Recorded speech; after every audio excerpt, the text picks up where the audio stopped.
life sentences for the slayings of his mother, The bludgeoning death of her two young sons.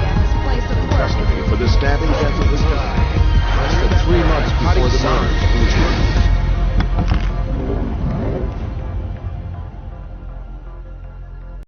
It has happened all too often. A troubled teenager gets his hand on a weapon and lives are changed forever. But why? Okay, so I wanted to read something to you guys here. I don't know if you're familiar with Milton William Cooper. He went by the name William Cooper. He was one of the earlier whistleblowers.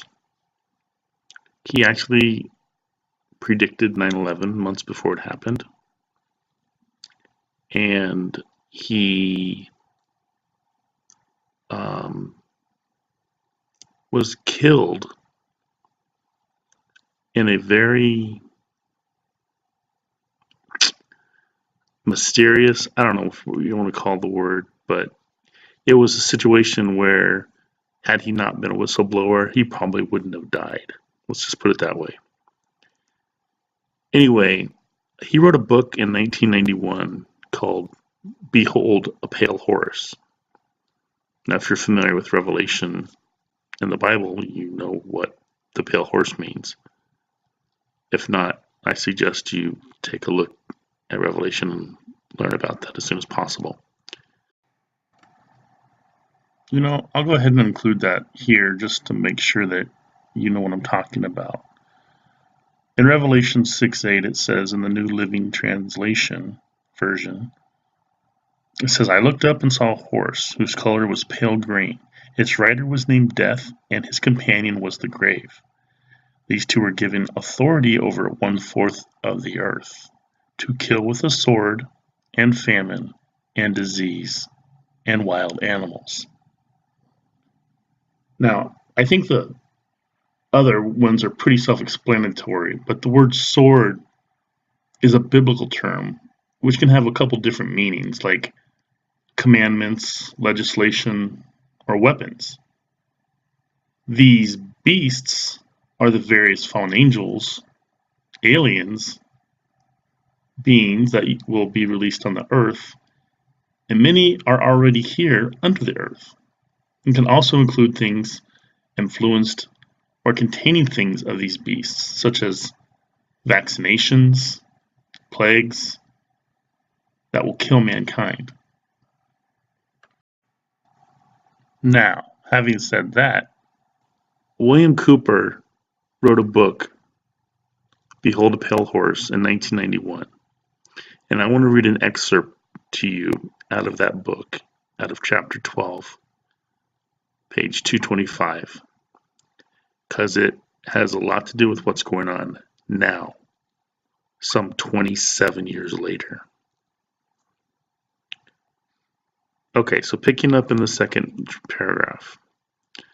The government encouraged the manufacture and importation of military firearms for the criminals to use. Now, this is intended to foster a feeling of insecurity, which would lead the American people to voluntarily disarm themselves by passing laws against firearms. Wow, does that sound familiar at all? Now with our latest Florida high school shooting? Using drugs and hypnosis on mental patients in a process called Orion. The CIA inculcated the desire in these people to open fire on schoolyards and thus inflame the anti-gun lobby. This plan is well underway and so far is working perfectly. The middle class is begging the government to do away with the Second Amendment. Now he has a note here that he states, I have found that these events have indeed happened all over the country.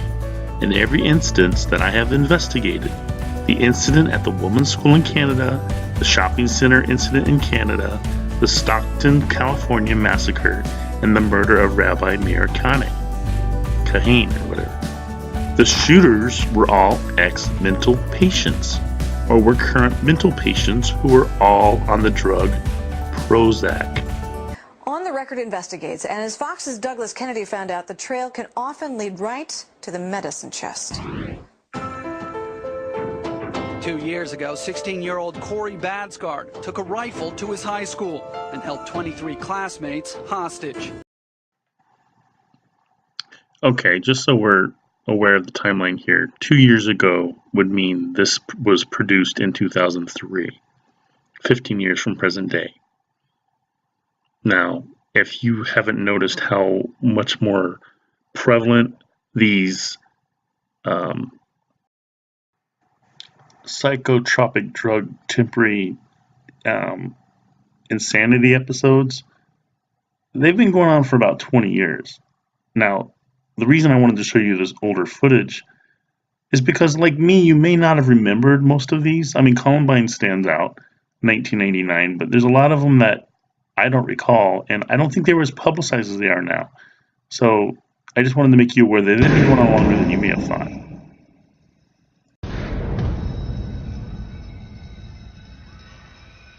911, where's your emergency?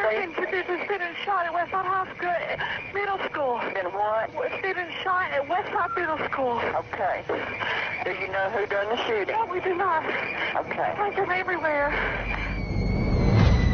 I was lucky I wasn't shot because I was the only one standing up. My friend Nate got shot in the shoulder. Oh my God, I can't believe it's happening. There's tonight, nothing like that happens here. No. You should be safe at school. It should be a safe place. It's horrible images that you never want to see again in your mind. And I was praying to God for someone to come help me. It wasn't just my boyfriend, he was my best friend. A nightmare. I didn't think he had Describe around that time how you were feeling. In the morning, I didn't feel like going to school. I felt sick. Didn't feel like really, like I could get up very well. And so I went back to bed. And next thing I remember, I'm in juvie in the detention center where I used to live. At Fox News, we found the Badsgard story with antidepressants compelling, so we investigated further. We found a disturbing number of recent school shooters were either on medication or were experiencing withdrawal. The list includes 15-year-old Kip Kinkle withdrawing from Prozac, when he shot 22 classmates, killing 2 after murdering his mother and stepfather at his home in Springfield, Oregon. 14-year-old Elizabeth Bush on Prozac, when she blasted away at fellow students in Williamsport, Pennsylvania, wounding 1. 18-year-old Jason Hoffman on Effexor and Celexa when he opened fire at his California high school, wounding 5. 15-year-old Sean Cooper on a mix of antidepressants when he shot students in Idaho. 15-year-old TJ Solomon also on a mix of antidepressants when he aimed his shotgun at classmates in Conyers, Georgia, wounding 6. In the past, we have known about depression is that it very, very rarely leads to violence. It's only been since the advent of these new SSRI drugs that we have murderers, sometimes even mass murderers, taking antidepressant drugs. Did you see these kinds of incidences in the 1960s or pre-1960? Was anybody shooting up their classrooms? There were guns. We didn't have as many gun control laws then as we do now. No, we didn't. So what's different? The psychotropic drugs, that's what's different.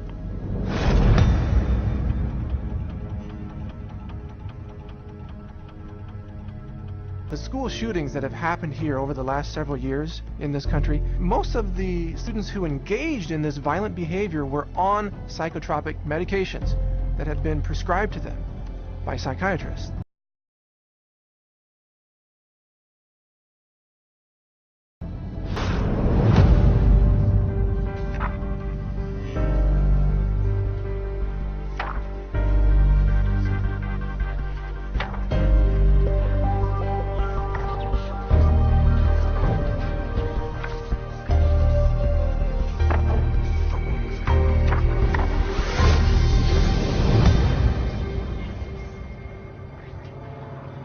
Who runs Congress? Who funds these presidential candidates? Big Pharma does. It's big money. So basically, why were the medical records of the Virginia Tech killer opened. Big Pharma rules. Corpocracy rules. They'd much rather blame the NRA or have the fight in the NRA's territory, NRA, National Rifle Association, than drag in Big Pharma. Big Pharma rules.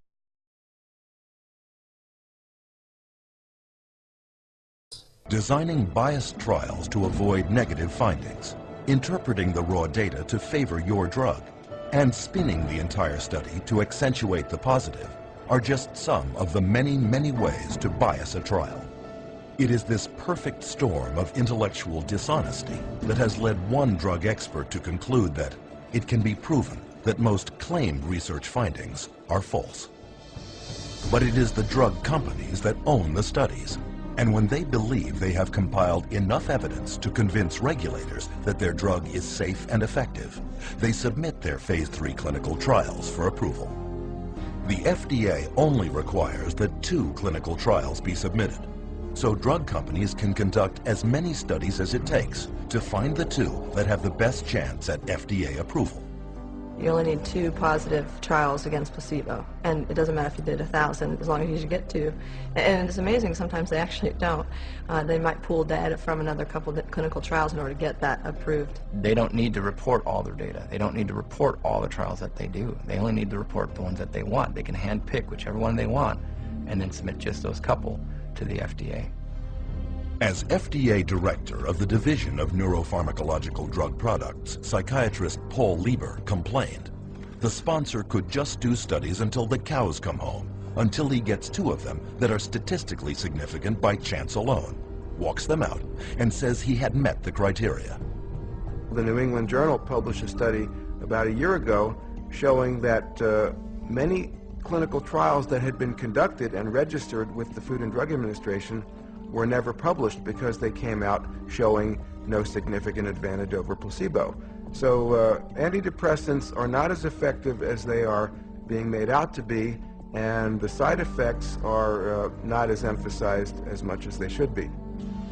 This point was driven home in 2008 by psychologist Irving Kirsch and his colleagues, who obtained every clinical trial ever submitted, published and unpublished, from the U.S. Food and Drug Administration of 4 new-generation antidepressants. The results were both alarming and enlightening. In Kirsch's words, antidepressant medications have reported only modest benefits over placebo treatment. And when unpublished trial data are included, the benefit falls below accepted criteria for clinical significance. In addition to this, volumes of effects associated with these antidepressants have since been discovered, including homicide, suicide, and mass murder. People really don't realize that from the beginning there's been a question of how marginally efficacious these drugs really are apart from placebo. And yet we have horrific side effects. Combine the 2, and where's your risk to benefit ratio? It's down the toilet. But psychiatrists dismissed Kirsch's study because psychotropic drugs are big business, and clinical trials are a big part of that business. Take, for example, Martin Keller, former chair of the psychiatry department at Brown University, lead author of the so-called Paxil 329 study. This clinical trial, which tested hundreds of children on the antidepressant Paxil, found that the drug was generally well tolerated and effective, which in scientific terms is glowing praise. And the study's list of co-authors, 22 of the most prominent key opinion leaders in psychiatry. I mean, that was a lot of people, but they were the who's who of psychiatry, and this was going to be a publication that I think, took them, into the end zone on getting their approval for kids. With the FDA's blessing, Paxil became a blockbuster in the child and adolescent market, with sales of $55 million in 2002. It wasn't until the New York State Attorney General's office sued in 2004 that the truth finally came out.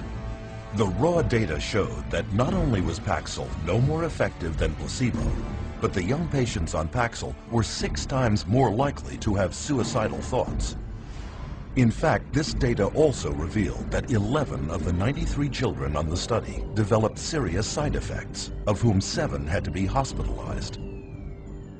But according to Keller's own administrator, many of those children were either dropped from the study or coded as non-compliant to avoid having to be counted.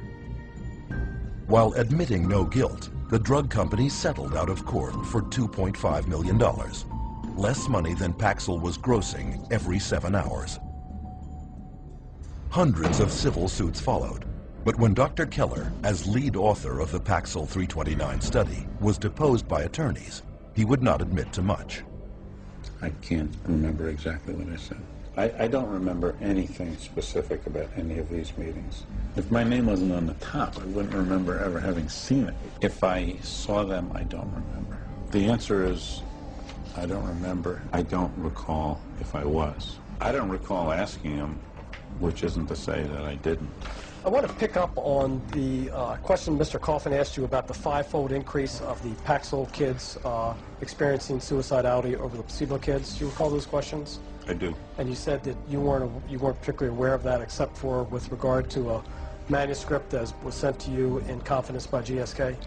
Correct. That actually is not correct, though. I mean, this was an issue that had been presented to you by a number of different reporters that you personally responded to. Is that correct? I don't remember. How could Dr. Keller have known so little about the drug study of which he was lead author, and which he himself used to promote Paxil for children in prominent medical journals and conferences? The ultimate publication of Study 329 was ghostwritten by an agency hired by GlaxoSmithKline, and eventually they, after the manuscript was written, they put Martin Keller's name on it as an author. You know, there again, and maybe you can tell me where I can find it in the paper. No, I'm asking you if you were aware. I don't remember the specifics. And then we finally showed him a document from GlaxoSmithKline where GlaxoSmithKline says that the study was entirely flawed. It was a complete failed study, and it certainly didn't show that Paxil was remarkably efficacious for treating children and adolescents in depression. Can you read that into the record, please? Essentially, the study did not really show Paxil was effective in treating adolescent depression, which is not something we want to publicize. We asked him, with that information now, how can you tell us that it would be okay and safe to give a kid Paxil? And he couldn't answer the question. He sat back, he put his head in his hands, and for, the longest 2 minutes sat there silent. During the last 2 years of his Paxil study, Keller personally pocketed $1 million in drug company money, none of which he disclosed in his published research. When people look at the field of psychiatry and they hear all these reports in the New York Times and Boston Globe, and they see this psychiatrist or this psychologist, took money and didn't disclose it,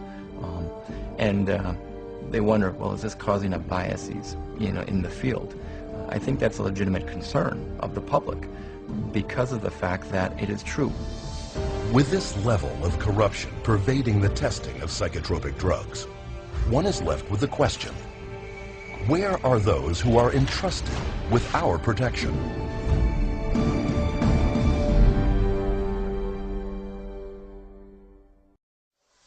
Government regulators are supposed to watch out for patients' welfare.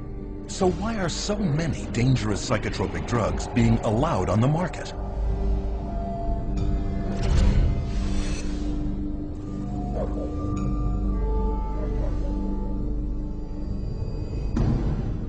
At one point, the U.S. Food and Drug Administration was considered the gold standard in drug safety. But this is no longer the case with psychotropic drugs, where psychiatrists and drug companies have virtually taken over the approval process. FDA drug advisory panels that recommend the approval of psychotropic drugs have long been filled with psychiatrists with financial ties to drug companies. One study showed that 92% of FDA advisory meetings in the last decade included at least one member with conflicts of interest. In response to the accusation of conflict of interest, The FDA says that they have tried to find mental health experts without drug industry connections, but can't locate any. To solve this, they issue waivers, where a psychiatrist is allowed to sit on a psychotropic drug advisory panel, despite having a financial conflict of interest of up to $50,000 a year with drug companies. The advisory panels that review drugs, most of these people are direct recipients of money from usually the drug under study, the company that's submitting the drug, and they waive the conflicts most of the time. So it's really, it's pretty pervasive and it's quite insidious.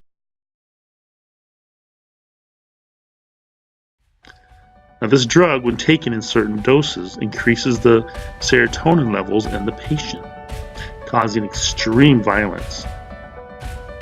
Now, when you couple that with a post-hypnotic suggestion or control through an electronic brain implant or microwave or ELF, that's extremely low frequency, intrusion, and you get mass murder, ending in every case with the suicide of the perpetrator. Exhume the bodies of the murderers and check for a brain implant. I think you're going to be surprised. In every case, the names of the murderer's doctor or mental treatment facility has been withheld. I believe we will be able to establish intelligence community connections and or connections to known CIA experimental mind control programs when we finally discover who these doctors of death really are. Anyway, I'll stop there. I could go on and on.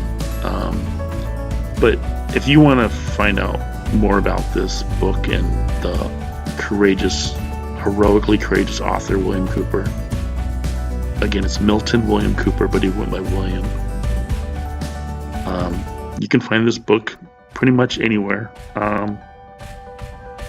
But I will not mention the most common place to buy books online, because I don't approve of what the owner of that conglomerate is doing. At any rate, I'll end by adding a very sizable list of psychotropic drugs that you may want to take a look at and see maybe if you're on one or two of them. And if you are, you may consider getting off of them. I mean, think about how many people survived before these ever existed, and the fact that people just throw a drug at a symptom when it may not even be a symptom, but the symptoms that become more noticeable are the ones that show up after you start taking them. Anyway, if you've been following me, you know how I end this. If not me, who? And if not now, when? Stay vigilant and fear no evil. God bless.